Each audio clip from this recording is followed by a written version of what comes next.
नमस्कार। एक और टिप्पणी के साथ मैं अतुल चौरसिया।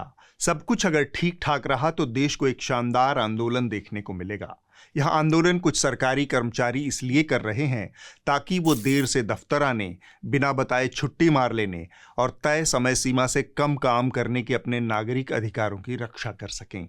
जी हाँ, यह लोकतांत्रिक प्रदर्शन लखनऊ स्थित सचिवालय के कर्मचारी कर रहे हैं।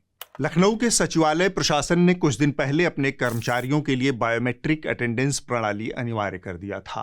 बायोमेट्रिक उपस्थिति दर्ज नहीं होने की सूरत में उस दिन का वेतन काट लेने का फैसला हुआ था। इसको लेकर लखनऊ स्थित सचिवालय के तमाम कर्मचारी संगठनों ने 23 सितंबर से आंदोलन शुरू किया है। सरकारी मुलाजिमों का कहना है कि बायोमेट्रिक प्रणाली लागू होने से उनके कई मौलिक अधिकारों का हनन हो रहा है। उत्तर प्रदेश सरकार इस मामले में सख्त हो गई है। सरकारी दफ्तर में देर से आने वाले कर्मचारियों के वेतन में कटौती होगी।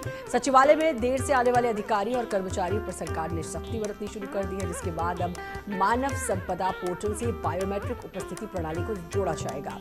इस योजना में कुछ ऐसी खामियां हैं। योजना बहुत अच्छी है। योजना में ब्यूरोक्रेसी से लेकर सारे कर्मचारियों को शामिल किया गया है, परंतु इसमें कुछ तकनीकी खामियों के कारण ये योजना भारत सरकार में भी हमें ये सूचना मिली है कि सफलतापूर्वक वहाँ भी नहीं चल पा रही। सरकार को यह समझना होगा कि सचिवालय पहुंचने के रास्ते में बहुत सारी दिक्कतें हैं। रास्ते में नदी, नाले, बाढ़, टूटी सड़क, पुलिया पार करना पड़ता है, यातायात की समस्या है, जहां तहां जाम लगा रहता है, चट्टी चौराहों पर बैठकर नेतागिरी भी करनी होती है, फिर बीवी का एनजीओ और बेटे का बिजनेस भी संभालना पड़ता है। ऊपर से सचिवालय के काम में कोई खास ऊपरी आमदनी है नहीं। सरकार इन तमाम मुश्किलों को समझने को तैयार नहीं है, तो फिर आंदोलन के अलावा चारा ही क्या है, इसे एक उदाहरण से समझिए। एक बार एक सरकारी कर्मचारी दफ्तर आ रहे थे। रास्ते में उनके पैर में कांटा चुभ गया, इसलिए दफ्तर आने में देर हो गई।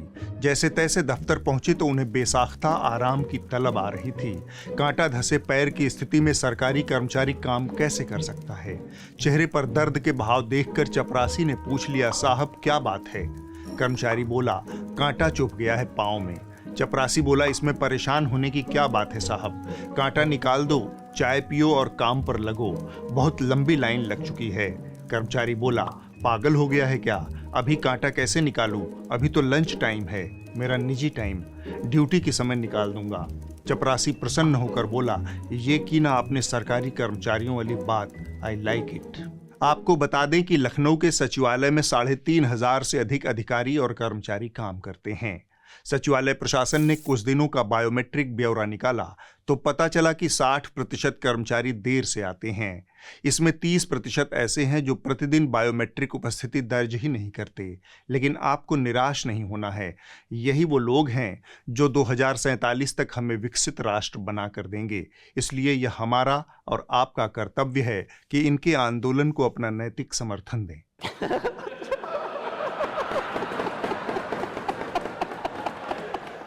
इस देश का राष्ट्रीय प्रसारणकर्ता दूरदर्शन दिवालिया हो चुका है। अमूमन हमेशा से ही यह सरकार की चरण वंदना का लाउड स्पीकर रहा है, लेकिन इसकी एक दो खासियतें रही हैं। यह अदायगी में सौम्य और संतुलित रहता था। विपक्ष के प्रति दरबारी मीडिया के हुड़कचुल्लुओं की तरह दुर्भावना से ग्रस्त होकर कुकुर झौंझौं नहीं करता था। उत्तेजना और सांप्रदायिक शब्दावली पर यहां नौकरी जाना तय माना जाता था। लेकिन यह सब गई बीती बातें हैं। मोदी सरकार में नफरत, नकारात्मकता के ईंधन से पैदा हुई दंगाई मीडिया की भीड़ में दूरदर्शन भी पूरी तन्मयता से भागीदारी कर रहा है, होड़ ले रहा है। सवाल कई खड़े हो रहे हैं। सवाल ये खड़ा हो रहा है कि क्या कांग्रेस पार्टी और पाकिस्तान के बीच कोई डील हुई है? कांग्रेस पार्टी और पाकिस्तान के बीच कोई डील हुई है? आप जरा मेरे बगल में देखिए। आप जरा मेरे बगल में देखिए। राहुल गांधी खड़गे, क्योंकि सर्वे सर्वा तो यही है। इस नौटंकी में जो जाहिलियत और छिछोरापन है उसे एक एक कर समझिए। ये पूछ रही हैं कि क्या कांग्रेस पार्टी और पाकिस्तान के बीच कोई डील हुई है? डीडी पर ऐसा कब आपने सुना कि देश की किसी विपक्षी पार्टी के ऊपर जाहिल एंकर सिर उठाए और बोल दे कि उसकी पाकिस्तान से डील हुई है? जाहिरन यह पीछे से मिली हुई शह और दुर्गंधित हो चुके मीडिया का नतीजा है। दूसरी जाहिलियत भी देख लीजिए। सवाल यह भी खड़ा हो रहा है कि जब नेशनल कॉन्फ्रेंस के साथ में गठबंधन किया जाता है और स्टैंड पता है कि नेशनल कॉन्फ्रेंस ने साफ साफ कह दिया अगर सत्ता में आते हैं तो आर्टिकल 370 की बहाली होगी, उसको फिर से पुनर्विचार किया जाएगा। अब आप समझ गए होंगे कि मैंने जाहिल क्यों कहा। 370 या फिर संविधान में किसी भी तरह के संशोधन की ताकत सिर्फ देश की संसद को है। फारूक अब्दुल्ला या नेशनल कॉन्फ्रेंस कुछ भी कहें, उनके कहने या वादा करने से 370 बहाल नहीं होगा। 5 लोकसभा सीटों वाले जम्मू कश्मीर के नुमाइंदे कभी चाह कर भी 370 बहाल नहीं कर सकते, क्योंकि इसके लिए केंद्र में सरकार और 2/3 बहुमत चाहिए। लेकिन जहर फैलाने के लिए यह जाहिलियत पर्याप्त है। बहरहाल हम आज दूरदर्शन की बात विस्तार से करेंगे। इसी साल मार्च महीने में खबर आई थी कि डीडी न्यूज़ के एक एंकर हैं अशोक श्रीवास्तव, उनकी कुछ युवाओं ने शो के दौरान पिटाई कर दी।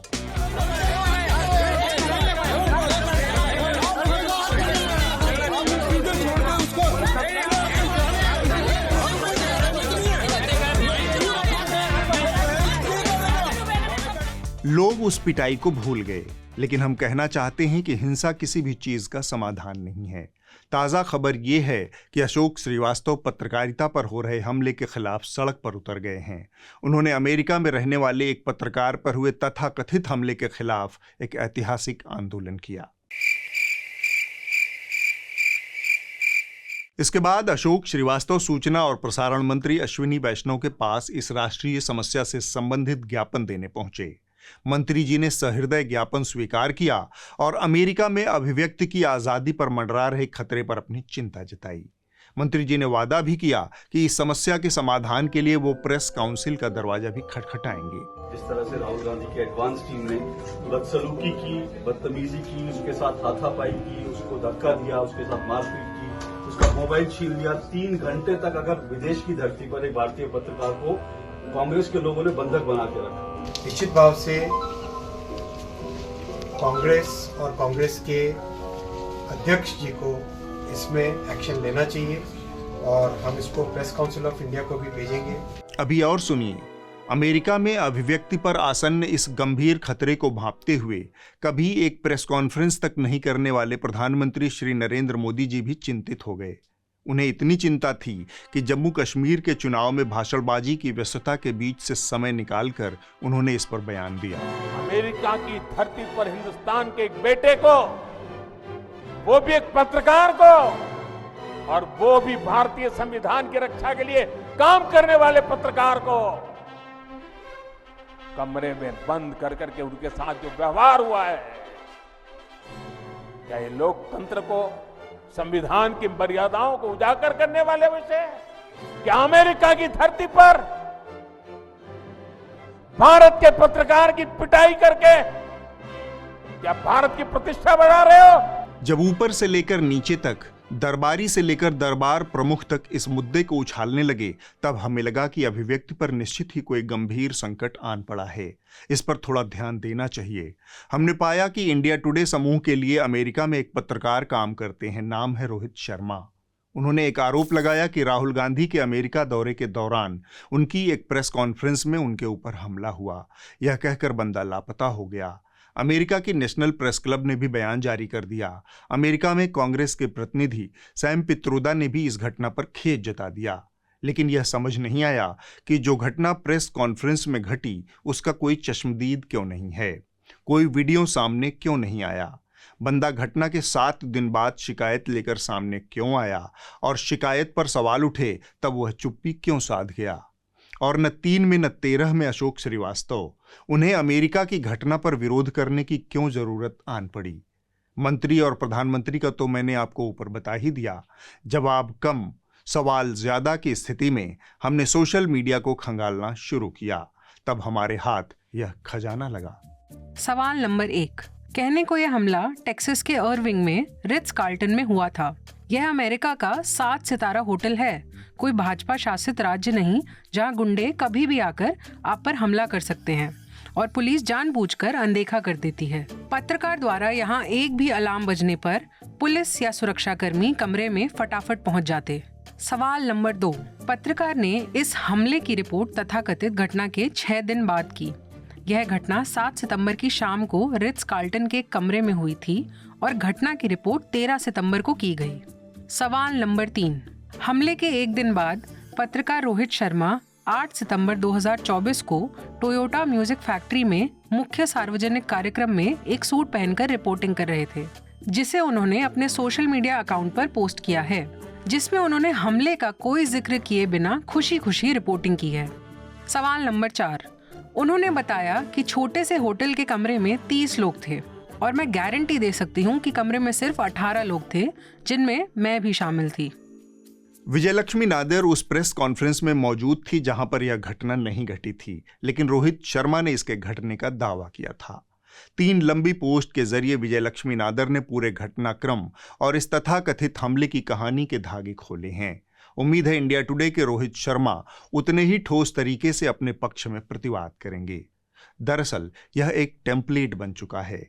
एक फर्जी विवाद खड़ा करो, फिर सरकारी तंत्र नेता बयानबाजी करेंगे, आईटी सेल के खलिहर लौंडे उस पर हैशटैग ट्रेंड चलाएंगे, खुद प्रधानमंत्री भी उसे हवा देंगे, दरबारी मीडिया उस पर बहसें प्रायोजित करेगा। इस तरह हवा हवा में एक राष्ट्रीय महत्व का मुद्दा खड़ा हो जाएगा।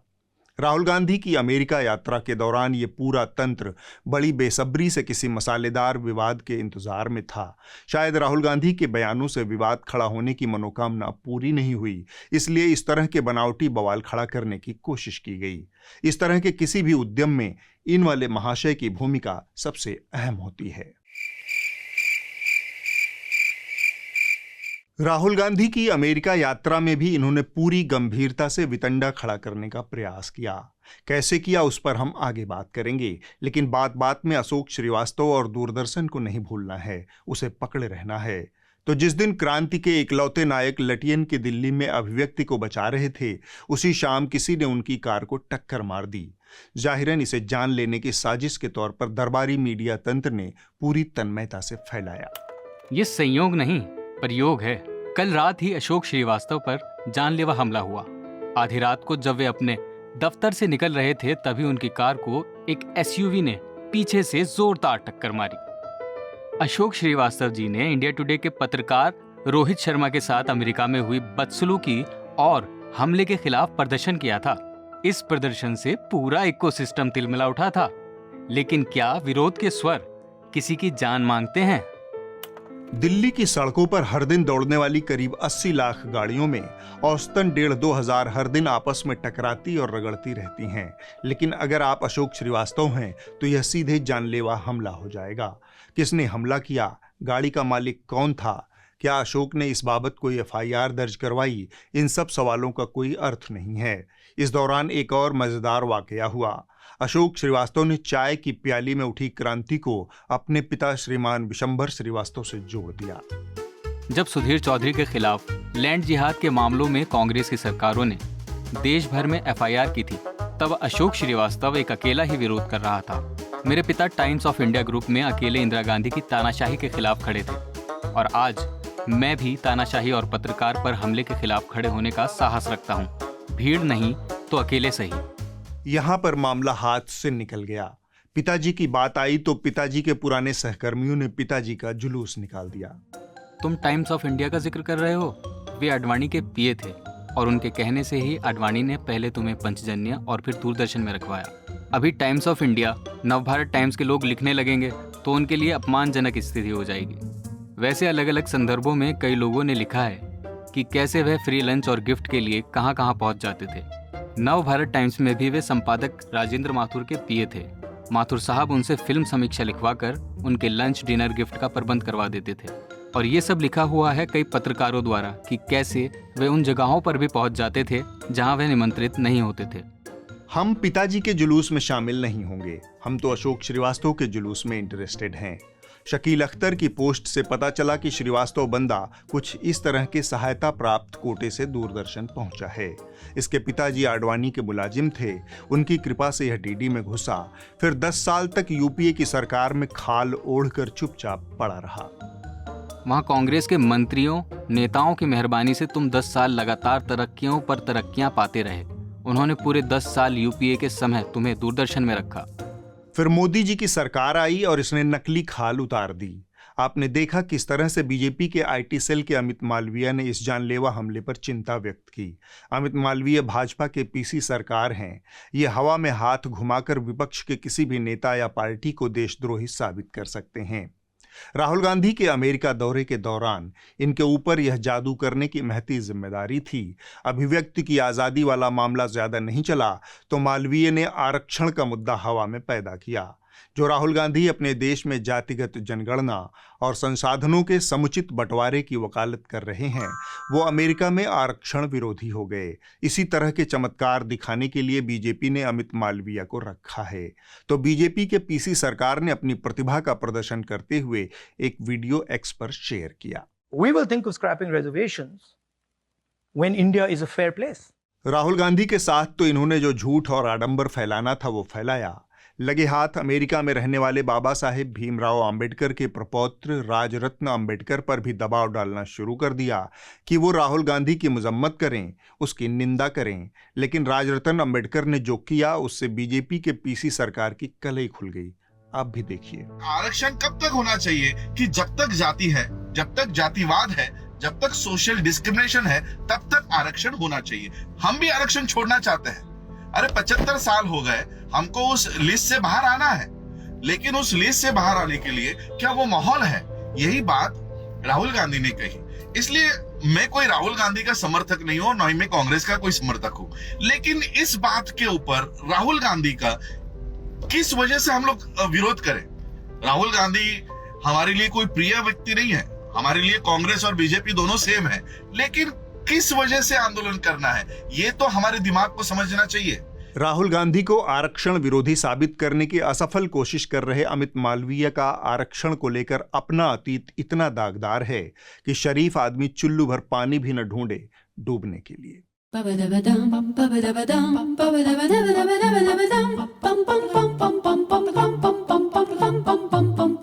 नेता प्रतिपक्ष राहुल गांधी वाशिंगटन डीसी के एक विश्वविद्यालय में छात्रों से रूबरू थे। जातिगत जनगणना पर एक छात्रा के सवाल का जवाब देते हुए उन्होंने कहा, भारत सरकार में 70 नौकरशाह हैं जो लगभग सभी अहम आर्थिक निर्णय लेते हैं। इन 70 लोगों में से एक आदिवासी होगा, 3 दलित होंगे, 3 अन्य पिछड़ा वर्ग से होंगे और एक कोई अल्पसंख्यक होगा। तो भारत सरकार में 90% लोगों की पहुंच 10% से भी कम पदों तक है। उन्हें भागीदारी ही नहीं मिल रही है। जब भारत में स्थिति बेहतर होगी, जातिगत भेदभाव और बराबरी की भागीदारी होगी, तब हम आरक्षण को खत्म करने पर विचार करेंगे, लेकिन अभी स्थिति ऐसी नहीं है। We will think of scrapping reservations when India is a fair place. And India is not a fair place. Rahul Gandhi के इसी बयान को भाजपा के पीसी सरकार उर्फ अमित मालवीय ने काट छांट कर पेश किया। इस झूठ को स्थापित करने के लिए दरबारी एंकराओं ने भी अपना पूरा योगदान दिया। लोकसभा चुनाव में इंडी गठबंधन ने यही माहौल बनाया कि नरेंद्र मोदी आरक्षण खत्म, लेकिन अमेरिका जाकर राहुल गांधी ने एक नया रायता फैला दिया। जब अमेरिका में राहुल गांधी से आरक्षण पर सवाल किया गया तो उन्होंने कह दिया कि कांग्रेस पार्टी आरक्षण को खत्म करने पर सोचेगी।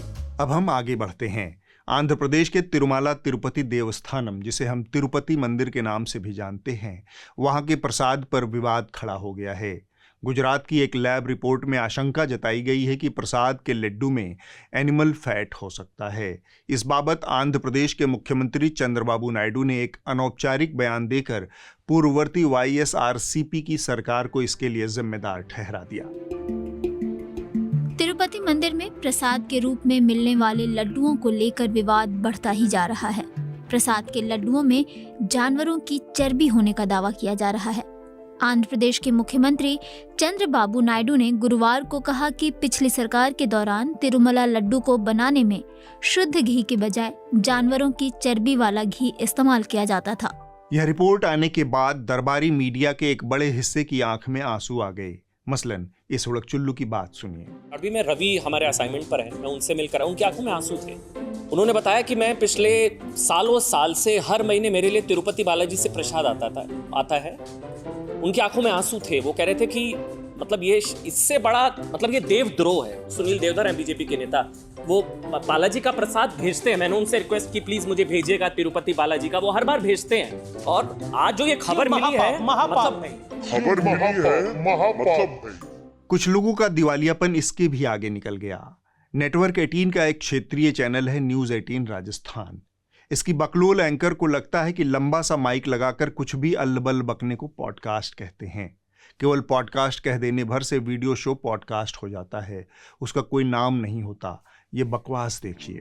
नमस्कार, मैं हूं आपके साथ मनुराज सक्सेना। पॉडकास्ट में आज हम उस मुद्दे की चर्चा करेंगे जिसकी चर्चा पूरे देश में हो रही है। कायदे से आंध्र में न तो कांग्रेस की सरकार है और न ही कांग्रेस का अब तक कोई संबंध इस विवाद में सामने आया है, लेकिन इस शो के दौरान पूरे टाइम तिरुपति प्रसाद के विवाद को कांग्रेसी षड्यंत्र के रूप में दिखाया गया। तो आप ये कह रहे हैं षड्यंत्र रचा गया है? इसमें पहले जो घी इस्तेमाल होता था इस सरकार से पहले वो नंदनी गाय का होता, वो नंदनी का होता था, वहाँ का एक ब्रांड है।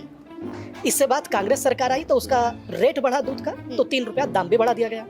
उसको हटा करके, नंदनी के घी को हटा करके इस घी का शुरुआत कर दिया गया। इस तरह की चीजों को ऐड कर दिया गया, जिसके परिणाम आज ये निकले हैं। हुड़कचुल्लू तो ठहरे हुड़कचुल्लू, साधु का चोला धर के संतई को सियासत के कीचड़ में सानने वाले आचार्य को भी सुनिए। कांग्रेस की सरकार से और क्या अपेक्षा की जा सकती है? लेकिन सबसे मसालेदार आइटम पेश किया रिमोट से लहंगा उठाकर परिवार नियोजन का मौलिक विचार देने वाले रवि किशन तिवारी ने। नफरत के चाकू पर अभी रवि किशन सान दे रहे हैं, परिपक्व जहरवादी नहीं बने हैं, टाइम ले रहे हैं, लेकिन प्रोग्रेस देखकर लग रहा है कि जल्दी ही सर्टिफिकेटधारी जहरवादी बन जाएंगे। सुनिए, आपको भी मजा आएगा। और ये विषय आज पूरे विश्व में चर्चित है कि बीफ का मटन दिया जा रहा था लड्डू में। ये क्या बोलत हुआ? बीफ का मटन दिया जा रहा था लड्डू में। बीफ का मटन। ये एक नई प्रजाति का प्रसाद लेकर आए हैं, बीफ वाला मटन। खैर, इस बात को हवा दी जा रही है, जबकि कुछ मूलभूत चीजों की अनदेखी की जा रही है। हम कुछ परिस्थितियों और उनसे उठे सवालों की बात करेंगे। चंद्रबाबू नायडू ने एक बयान देकर आरोप लगाया, लेकिन कोई सबूत या प्रेस कॉन्फ्रेंस नहीं की, जबकि जगन मोहन रेड्डी ने बाकायदा प्रेस कॉन्फ्रेंस करके अपना पक्ष रखा, सभी तथ्यों को सामने रखा। उन्होंने बताया है कि मंदिर में हर हाल में नियमों का पालन होता है। TTD also mandatorily conducts 3 tests. TTD अनिवार्य रूप से हर साल हर एक टैंकर से 3 नमूने इकट्ठे करके परीक्षण भी करता है। यहाँ तक कि चंद्रबाबू के शासनकाल में 2014 से 19 के दौरान 14 से 15 बार टैंकरों को खारिज कर दिया गया था, और हमारे शासन के दौरान भी 18 बार 2019 से 2024 तक 18 बार सैंपल खारिज कर दिए गए। 18 times. घी के टैंकर अंश शोधन प्रयोगशाला बोर्ड का सर्टिफिकेट लेकर आते हैं, जो खरा नहीं उतरते उन्हें वापस भेज दिया जाता है। जगन रेड्डी के कार्यकाल में 20 बार टैंकर को वापस भेजा गया है। यह सब एक स्थापित प्रक्रिया के तहत किया जाता है। यह इसलिए महत्वपूर्ण है क्योंकि इसी के आधार पर प्रसाद को GI टैग मिलता है। दूसरा सवाल, यह रिपोर्ट जुलाई के महीने में आ गई थी। इसके बावजूद चंद्रबाबू नायडू ने 2 महीने तक श्रद्धालुओं को कथित प्रदूषित प्रसाद क्यों खाने दिया? एक सवाल यह भी उठ रहा है कि गुजरात की लैब में इसकी जांच क्यों हुई, जबकि मंदिर के पास अपनी अत्यंत सक्षम और अत्याधुनिक प्रयोगशाला है। इंडियन एक्सप्रेस के श्रीनिवास जान्याल की रिपोर्ट के मुताबिक तिरुमाला तिरुपति देवस्थानम के पास अत्याधुनिक प्रयोगशाला है, जिसमें खाद्य सामग्री की जांच की जाती है। इस लैब में हर बैच के लड्डू की जांच होती है। इसके अलावा लड्डू का सैंपल हैदराबाद के नेशनल इंस्टीट्यूट ऑफ न्यूट्रिशन में जांच के लिए भेजा जाता है। मंदिर बोर्ड सफाई और सुरक्षा के मद्देनजर हैदराबाद के इंस्टीट्यूट ऑफ प्रिवेंटिव मेडिसिन से भी राय लेता है। साथ ही मैसूरू स्थित केंद्रीय खाद्य प्रौद्योगिकी अनुसंधान संस्थान की गाइडलाइन का भी पालन किया जाता है। इसके अलावा जो कंपनी घी की सप्लाई करती है, उसके पास ISO 9001 का सर्टिफिकेट है। इतनी सारी सरकारी एजेंसियों से पास होने वाला प्रसाद अगर मिलावट का शिकार है, तो किसी एक व्यक्ति को कैसे जिम्मेदार ठहरा सकते हैं? लेकिन आप ठहरा सकते हैं। बीते 10 सालों में हमने यही तो सीखा है, जिस बात का कोई जिम्मेदार नहीं है, उसके जिम्मेदार नेहरू तो हर हाल में होंगे। पर कौआ कान ले गया वाली फितरत पर क्या ही कहा जा सकता है। यहाँ तो एक साथ सबकी अम्माएं एक ही स्वर और एक ही सुर में प्रसाद खाकर बीमार हो गईं।